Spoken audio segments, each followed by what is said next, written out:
அண்மைச் செய்தி. கும்பகோணம் திருவிடைமருதூரில் டாஸ்மாக் கடைகளை மூடி பாஜகவினர் போராட்டம் நடத்தி வருகின்றனர். இதுகுறித்தான விவரங்களோடு இணைகிறார் செய்தியாளர் ராமலிங்கம். ராமலிங்கம், வணக்கம். இது குறித்தான முழு விவரங்களையும் பதிவு பண்ணலாம். வணக்கம்.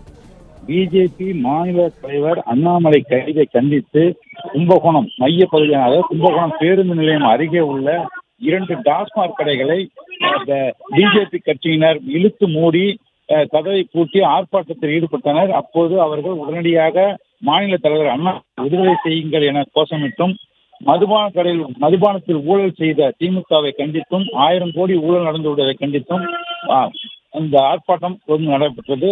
இந்த 2 மதுக்கடைகளும் மூடி ஆர்ப்பாட்டத்தில் ஈடுபட்டுள்ளனர். இந்த பகுதியில் போக்குவரத்து பாதிக்கப்பட்டுள்ளது.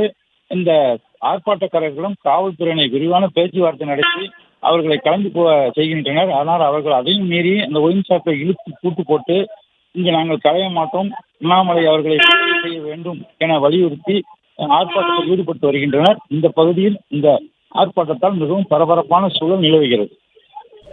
பிளே ஸ்டோர் மற்றும் ஆப் ஸ்டோரில் இருந்து பாலிமர் செயலியை QR கோடு மூலம் பதிவிறக்கம் செய்யுங்கள். செய்திகளை உடனுக்குடன் பெறுங்கள்.